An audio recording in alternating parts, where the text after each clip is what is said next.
Target with PS Parihar channel में आपका स्वागत है। आज का वीडियो बहुत इंपॉर्टेंट है। आज बहुत सारी भर्तियों से संबंधित सूचनाएं हैं, तो वीडियो को पूरा देखें, लाइक कर दें और जो नए छात्र हों तो चैनल को सब्सक्राइब भी कर लें ताकि आप लोगों को इसी प्रकार की ऑथेंटिक अपडेट से सबसे पहले मिलती रहें। आगे बढ़ने से पहले एक सूचना है उन विद्यार्थियों के लिए जो विद्यार्थी बिहार डीएलएड एंट्रेंस एग्जाम की तैयारी कर रहे हैं। वे सभी अभ्यर्थी चक्षु प्रकाशन की इस बेस्ट बुक को ले सकते हैं जिससे आप लोग यहाँ पर देख रहे हैं। बिहार डीएलएड का एंट्रेंस का जो भी सिलेबस है, चाहे वो समान हिंदी हो, गणित हो, विज्ञान हो, सामाजिक अध्ययन हो, सारा का सारा सिलेबस इसमें कवर किया गया है। इस स्टडी गाइड में आप लोगों को 4 सवाल पेपर भी देखने को मिलेंगे, 3000 से ज़्यादा बहुविकल्पी प्रश्न भी देखने को मिल जाएंगे। यहाँ पर देख सकते हैं आप लोग ये सारा का सारा जो सिलेबस है वो कवर किया गया है। सभी कापी किताबों की दुकानों में चक्षु प्रकाशन की डीएलएड एंट्रेंस की ये बेस्ट बुक आपको मिल जाएगी। और अगर आप लोग ऑनलाइन मंगवाना चाहते हैं तो उसकी लिंक मैंने डिस्क्रिप्शन बॉक्स और कमेंट बॉक्स दोनों जगह उपलब्ध करा दी है। यहाँ देख सकते हैं आप लोग जिस प्रकार के डीएलएड एंट्रेंस एग्जाम में प्रश्न पूछे जाते हैं, जो स्तर होता है उसी हिसाब से इसमें प्रश्न रखे गए हैं। यहाँ पर प्रश्नों के नीचे यहाँ पर उत्तर दिए गए हैं और उत्तर के नीचे यहाँ पर उत्तर की व्याख्या भी दी गई है काफी विस्तृत तरीके से। डीएल की इस स्टडी गाइड में क्वेश्चन आंसर के अलावा यहाँ पर देख सकते हैं डिस्क्रिप्टिव स्टडी मटेरियल भी दिया हुआ है। बिहार डीएलएड की स्टडी गाइड तो आती ही आती है, साथ में प्रैक्टिस सेट भी आता है। यहाँ पर इसे आप लोग यहाँ देख सकते हैं। प्रैक्टिस सेट में आप लोगों को 20 प्रैक्टिस सेट मिलेंगे, 4 सवाल पेपर भी इसी में मिल जाएंगे। इन दोनों बुक्स की लिंक डिस्क्रिप्शन और कमेंट बॉक्स में उपलब्ध है। चलिए शुरू करते हैं और बात कर लेते हैं सबसे पहले बिहार शिक्षक भर्ती की। बिहार से लगातार पिछले 1 साल से भर्तियां आ रही हैं और वो भी लाखों में भर्तियां आ रही हैं। और सबसे बड़ी बात ये है कि भर्ती कंप्लीट भी बहुत जल्दी से हो रही है और जो भर्तियां हो रही हैं उसमें कोई विवाद भी नहीं आ रहा है, चाहे करप्शन को लेकर के हों या पेपर लीक को लेकर के हों। तो कल जो है तीसरे चरण की जो नई भर्ती होनी है उसके बारे में विस्तृत कार्यक्रम जारी कर दिया गया है और कल मैंने इसके बारे में वीडियो भी बनाया था। इस भर्ती में पदों की संख्या भी लगभग क्लियर है कि बम्पर पद पर भर्ती होगी और लिखा है कि इस चरण में करीब 87,000 पदों पर नियुक्ति होगी। आवेदन की प्रक्रिया 10 फरवरी से शुरू हो जाएगी और इसकी अंतिम तारीख 17 फरवरी होगी। परीक्षा 7 मार्च से लेकर के 17 मार्च तक होगी। इस बार भी प्राथमिक से लेकर के उच्च माध्यमिक तक विद्यालयों में नियुक्ति के लिए परीक्षा आयोजित की जाएगी। होली के पहले ही रिजल्ट आने की भी संभावना है। क्या बात है, ये एक उदाहरण है पूरे देश के लिए किस तरीके से रिक्त पदों पर भर्ती की जा सकती है। और ये नए पद सृजित नहीं है, ये पद पहले से ही रिक्त है, तो ढूंढ ढूंढ करके सभी जितने भी रिक्त पद हैं वहां पर भर्तियां हो रही हैं और तुरंत परीक्षा, तुरंत ज्वाइनिंग और तुरंत योगदान। और यहाँ पर देखिए लिखा है कि बीपीएससी के अध्यक्ष अतुल प्रसाद ने कार्यालय कक्ष में मंगलवार को प्रेस कॉन्फ्रेंस में बताया कि शिक्षा विभाग से परीक्षा कराने का प्रस्ताव आया है। रिक्तियों की वास्तविक संख्या प्राप्त अभी नहीं हुई है, हालांकि रिक्तियां अच्छी खासी संख्या में होने की उम्मीद है। उन्होंने बताया कि इस परीक्षा को पूरक परीक्षा के तौर पर देखा जाना चाहिए। 1 से 5 तक की भर्ती होगी, 6 से 8 में यानी मध्य विद्यालयों में भर्ती होगी, 9वीं और 10वीं मतलब माध्यमिक विद्यालयों में जिसे टीजीटी बोलते हैं यूपी में, और 11वीं से लेकर के 12वीं जिसे पीजीटी बोलते हैं तक के शिक्षकों की रिक्तियां निकाली जाएंगी। ये पूरा कार्यक्रम है यहाँ पर। और लेकिन एक झटका विद्यार्थियों को यहाँ पर लग सकता है और वो झटका है जो सीटेट के अपीयरिंग छात्र हैं। यहाँ पर लिखा हुआ है कि चूंकि भर्ती जल्दी में हो रही है, लिखा है कि आवेदन वैसे ही अभ्यर्थी कर सकते हैं जो पहले से एसटीईटी या सीटेट या सीटीईटी पास हैं। नए उम्मीदवारों को किसी तरह का मौका नहीं दिया जाएगा। उनके लिए चौथे चरण की परीक्षा अगस्त में आयोजित होगी। परीक्षा किस तरीके की होगी उसके बारे में कहा गया है कि 2.5 घंटे की परीक्षा होगी। तीसरे चरण की परीक्षा में एक ही पेपर होगा, ये एक बदलाव है। यह परीक्षा 2.5 घंटे की होगी। इसमें भी निगेटिव मार्किंग नहीं होगी। भाषा 1 में लिखा है भाग 1 में भाषा की परीक्षा होगी, भाग 2 में समान अध्ययन और भाग 3 में संबंधित विषय होगा। 3 भागों में पेपर बटेगा। भाग 1 क्वालिफाइंग होगा जो भाषा वाला पेपर होता है, इसमें 30 अंकों के 30 प्रश्न पूछे जाएंगे। पिछली बार भी ऐसा हुआ था। समान अध्ययन में 40 प्रश्न पूछे जाएंगे और हर प्रश्न के सही उत्तर के लिए यानी कि एक या कुल 40 अंक होंगे। वहीं जिस विषय के शिक्षक बनेंगे उस विषय से 80 अंक के 80 सवाल पूछे जाएंगे। इस वीडियो को आप लोग ज़्यादा से ज़्यादा शेयर कर दीजिए, वायरल कर दीजिए ताकि उत्तर प्रदेश सरकार को पता चल सके।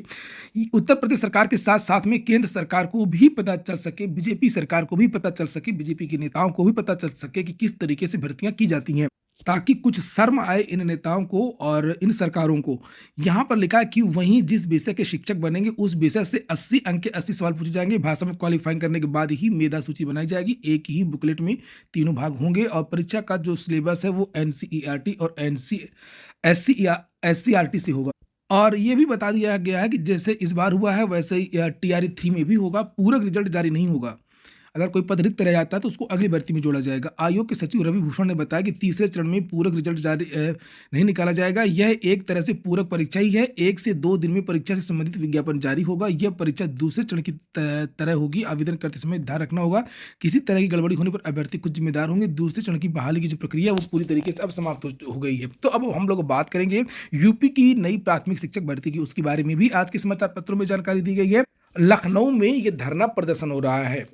आज से लगभग 2 दिन पहले विद्यार्थियों ने विधानसभा में प्रदर्शन किया था। इन विद्यार्थियों को रिमांड में लिया, माफीनामा लिखवाया। माफीनामा लिखवाने के बाद में इन विद्यार्थियों को छोड़ दिया गया इको गार्डन में, और ये विद्यार्थी दिन रात वहां पर धरना प्रदर्शन कर रहे हैं। यहाँ पर इसके बारे में लिखा भी है कि इन्हें हिरासत में लेकर के हजरतगंज कोतवाली लाया गया और देर रात माफीनामा लिखवा करके इको गार्डन में छोड़ा गया। प्रदर्शन में अनिल पाल, नीरज सिंह, शिवम राय, लवकुश और इन सब विद्यार्थियों के यहाँ पर नाम लिखे हैं। लिखा है कि डीएलएड संघ के अध्यक्ष रजत सिंह ने कहा कि 5 वर्ष से अधिक समय भर्ती न आने के कारण डीएलएड प्रशिक्षित मानसिक तनाव से जूझ रहे हैं। वहीं पर विधानसभा में भी विपक्ष के नेताओं के द्वारा, विधायकों के द्वारा नई शिक्षक भर्ती को लेकर के सवाल किया गया, जिसके बारे में मैंने कल वीडियो बनाया था। सरकार ने साफ कर दिया है कि नई शिक्षक भर्ती लाने की हमारी कोई योजना नहीं। और नीचे यहाँ पर देख सकते हैं, ये लिखा हुआ है कि शिक्षकों की संख्या पर्याप्त है, लिहाजा भर्ती का कोई प्रस्ताव विचाराधीन नहीं है। प्राथमिक में 30 छात्रों पर 1 और ये सब चीजें होनी चाहिए। तो सोचने वाली बात है कि क्या उत्तर प्रदेश में पिछले 5 साल में कोई अध्यापक रिटायर नहीं हुआ है। सोचने वाली बात है कि आखिरकार किस तरीके से 51,000 का हलफनामा उत्तर प्रदेश सरकार ने खुद दिया था सुप्रीम कोर्ट में। और शिक्षा मित्रों के मानदेय के बारे में कहा गया, कल की कमेटी बना दी गई है और जैसा कमेटी कहेगी उसके बाद में हम विचार करेंगे मानदेय बढ़ाने को लेकर। अगली सूचना यूपी SSSC की है और वीडियो को आप लोग लाइक कर दें। सुबह आप लोग भूल जाते हैं, मैंने जैसे कि बताया था पिछली बार भी, आप लोग आधी नींद में रहते हैं। लिखा, कनिष्ठ सहायक टंकण परीक्षा के लिए 15,174 शॉर्टलिस्ट। कल सुबह की वीडियो में मैंने आप लोगों को जानकारी दी थी यूपी SSSC से कि कल कुछ पुरानी भर्ती को लेकर के नोटिस जारी होंगी और वही हुआ। लिखा, चिकित्सा एवं स्वास्थ्य विभाग में कनिष्ठ सहायक के 1148 और उद्योग व उद्यम प्रोत्साहन निदेशालय में 114, कुल 1262 पदों पर भर्ती के लिए 15,174 अभ्यर्थियों को शॉर्टलिस्ट किया गया टाइपिंग के लिए। एक सूचना तो ये है। और नीचे लिखा कि अवनीश सक्सेना ने यह बताया कि इस भर्ती के लिए 27 अगस्त को लिखित परीक्षा कराई गई थी और टंकण परीक्षा जल्द होगी। प्रवर्तन कांस्टेबल की जो वैकेंसी आई थी 477 पदों के लिए, यहाँ पर 28,368 अभ्यर्थियों को शॉर्टलिस्ट किया गया है। आयोग ने मंगलवार को कट ऑफ जारी कर दिया है और जल्दी ही बताया गया है कि जल्दी ही परीक्षा की तारीख और जो शुल्क जमा करने की तिथि और अन्य कार्यक्रम जानकारी वेबसाइट पर दे दी जाएगी। लेखपाल की नौकरी में सबसे बड़ी समस्या होती है ट्रांसफर को लेकर के, क्योंकि ये जिला कैडर की पोस्ट है, इसलिए ज़्यादातर जो लेखपाल हैं वो एक ही जिले में जीवन बिता देते हैं और कई दिनों से ये मांग कर रहे हैं कि इनका जो ट्रांसफ़र है वो अंतर्मंडलीय कर दिया जाए या पूरे प्रदेश में कहीं भी हो सके। और यहाँ पर लिखा कि उत्तर प्रदेश लेखपाल संघ ने राजस्व परिषद के अध्यक्ष से लेखपालों के अंतर्मंडलीय स्थानांतरण की मांग उठाई है। संघ ने जल्द अंतर्मंडलीय तबादला नहीं होने पर परिषद और शासन के अधिकारियों का घेराव करने की चेतावनी दी है। लखनऊ में आलमबाग स्थित संघ के कार्यालय में मंगलवार को हुई संघ की सर्वोच्च समिति की बैठक में अंतर्मंडलीय स्थानांतरण का मुद्दा प्रमुखता से उठा। संघ के पदाधिकारियों ने कहा कि करीब 2,000 लेखपाल अंतर्मंडलीय तबादला चाहते हैं। तबादला नहीं होने से संवर्ग में निराशा और आक्रोश व्याप्त है। संघ के प्रदेश अध्यक्ष रामसूरत यादव ने कहा कि मामले में परिषद ने लंबे समय से कोई निर्णय नहीं लिया है। कहा कि अभी तक मात्र 1 लेखपाल का स्थानांतरण किया गया है। यदि जल्द सभी इच्छुक लेखपालों के तबादले नहीं किए गए तो परिषद और शासन में राजस्व विभाग के अधिकारियों का घेराव किया जाएगा। जल निगम में होगी जेई के 145 पदों पर भर्ती। लिखा है कि वर्षों बाद जल निगम नगरीय में अवर अभियंताओं के रिक्त पदों पर भर्ती का फैसला किया गया है। निगम द्वारा फिलहाल 145 पदों पर भर्ती का प्रस्ताव तैयार किया गया है। इसमें 129 अवर अभियंता सिविल और 26 अवर अभियंता विद्युत यांत्रिक के हैं। नगर विकास विभाग उत्तर प्रदेश अधीनस्थ सेवा चयन आयोग से इन पदों पर भर्ती कराएगा। इस संबंध में शासन स्तर पर फैसला लेते हुए प्रबंध निदेशक जल निगम को निर्देश भेज दिया गया है। जल निगम के पास मौजूदा समय में स्वच्छ भारत मिशन और अमृत योजना के हजारों करोड़ रुपए का काम है। तो यूपी SSSC में इसके पहले भी अन्य विभागों से जेई की भर्ती का अधियाचन आ चुका है और कुछ पदों को जोड़ने की वजह से ही इसके विज्ञापन में देरी हो रही है। जेई की विद्यार्थियों की अपनी पीड़ा है। यूपी SSSC से पुराना जो जेई का परिणाम जारी हुआ था 2016, उन विद्यार्थियों की अभी तक ज्वाइनिंग नहीं हुई है। जेई 2018 का अभी अंतिम परिणाम जारी नहीं हुआ है और जेई का जो नोटिफिकेशन है, जो नई भर्ती का कई दिनों से चर्चाएं थी, जिसका अधियाचन पहुंच चुका था, उसका विज्ञापन जारी नहीं हो रहा है। पुलिस कांस्टेबल भर्ती को लेकर के भी सूचना है। अब सभी जिलों में होगी पुलिस भर्ती परीक्षा। 17-18 को परीक्षा होनी है। 10 फरवरी से डाउनलोड किए जाएंगे एडमिट कार्ड। पहले ये जानकारी दी गई थी कि पुलिस की जो भर्ती है इसकी परीक्षा 69 जिलों में होगी, लेकिन अब ये कहा गया कि प्रदेश के सभी 75 जिलों में ये परीक्षा करवाई जाए, चूंकि इस बार आवेदन काफ़ी ज़्यादा हुए हैं। यानी कि 48,17,471 अभ्यर्थी इस परीक्षा में भाग ले। काफ़ी सख्ती रहेगी भर्ती में। लिखा है कि 2 कंट्रोल रूम बनाए गए हैं जहां से केंद्रों की रियल टाइम मॉनिटरिंग की जाएगी। रेणुका मिश्रा ने बताया कि परीक्षा के एडमिट कार्ड 10 फरवरी से भर्ती की वेबसाइट से डाउनलोड किए जा सकेंगे। पंजाब नेशनल बैंक से भी वैकेंसी आ गई है 1025 पदों पर। लास्ट डेट 25 फरवरी है और पात्रताएं वगैरह यहाँ पर लिखी हुई हैं। वेबसाइट है pnbindia.in। यहाँ पर जाकर के आप लोग आवेदन कर सकते हैं।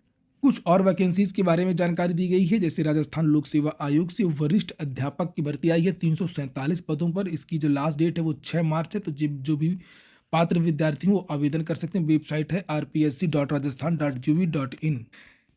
यूपीपीसीएस के बारे में भी जानकारी दी गई है। लिखा है कि इस बार विद्यार्थियों की रुचि कम हो गई, क्योंकि पदों की संख्या इस बार बहुत कम है, मात्र 220 पद हैं। और इसीलिए जहां पर 6 लाख 6.5 लाख आवेदन हुआ करते थे, तो इस बार 5,74,538 आवेदन ही आए हैं।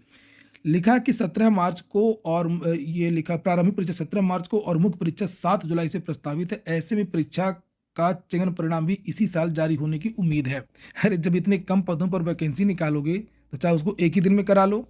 वहीं पर आवेदन की जो लास्ट डेट है वो नहीं बढ़ाई गई है। इसकी वजह से विद्यार्थी कोर्ट जाएंगे, इसके बारे में जानकारी दी गई है। पीसीएस परीक्षा 2024 के लिए आवेदन की अंतिम तिथि नहीं बढ़ाई गई तो अभ्यर्थी न्यायालय जाएंगे। यह निर्णय प्रतियोगी छात्र संघर्ष समिति की बैठक में लिया गया। समिति के मीडिया प्रभारी प्रशांत पांडे ने कहा कि परीक्षा शुल्क जमा करने की अंतिम तारीख 29 जनवरी थी और इसके 3 दिन पहले आयोग की वेबसाइट का सर्वर काफी धीमा हो गया था। यूपीपीएससी की एक सदस्य हैं डॉक्टर सविता अग्रवाल, वो कल सेवानिवृत्त हो गई। उसके बारे में जानकारी दी गई है। आरओ के एडमिट कार्ड में जो 2 परीक्षा केंद्र हैं उनके एड्रेस में मामूली बदलाव किया गया है, जिसे आप लोग यहाँ पर देख सकते हैं। एक गौतम बुद्ध नगर का परीक्षा केंद्र है और दूसरा सुल्तानपुर का परीक्षा केंद्र है। अगले सत्र से बीए बीएड और बीएससी बीएड बंद। राष्ट्रीय अध्यापक शिक्षा परिषद एनसीटीई ने 4 वर्षीय बीए बीएड बीएससी बीएड में प्रवेश पर रोक लगा दी है। सत्र 2024-25 के बाद इन 4 वर्षीय कोर्सों में प्रवेश नहीं होगा। ये प्रयोग करते हैं विद्यार्थियों के ऊपर और इस प्रयोग में पीछे जाते हैं छात्र। पिछली बार बीएड के बारे में घोषणा कर दिया कि प्राथमिक में शामिल होगा। बहुत सारे विद्यार्थियों ने एडमिशन ले लिया, उसके बाद भी वो बीएड के जो छात्र हैं वो प्राथमिक से बाहर हो गए। सारे छात्र बर्बाद हो गए, करोड़ों छात्र। और उसके बाद उसके बारे में एनसीटीई चुप है, केंद्र सरकार भी चुप है। और वहीं पर फिर से एक इन्होंने घोषणा की थी कि 4 साल का अब बीएड होगा, यानी कि जो विद्यार्थी 3 साल बीएससी करते थे, 2 साल बीएड करते थे, वो विद्यार्थी 4 साल में ही कर लेंगे। बीएससी बीएड एक साथ में 4 साल का कोर्स होगा। BSc BEd, BCom BEd, BA BEd. और अब ये भी बंद हो रहा है, लिखा है अब इसमें कोई एडमिशन नहीं होगा। तो ये विद्यार्थी जिन्होंने एडमिशन ले लिया इनका क्या होगा? सत्र 2025-26 से यह कोर्स पूरी तरह बंद हो जाएंगे और इनके स्थान पर integrated teacher education programme ITBP पर प्रवेश होंगे। तो ये भी बता दें कि ये वाला जो कोर्स है ITEP ये कितने दिन चलेगा। एनसीटीई अध्यापक प्रशिक्षण से जुड़ी संस्था है। इसकी मान्यता के बिना कोई भी शिक्षक प्रशिक्षण कोर्स संचालित नहीं किया जा सकता है। तो फिर से एक बदलाव इन्होंने कर दिया है। तो आज के वीडियो में इतना ही। पूरा वीडियो सुनने के लिए बहुत बहुत धन्यवाद।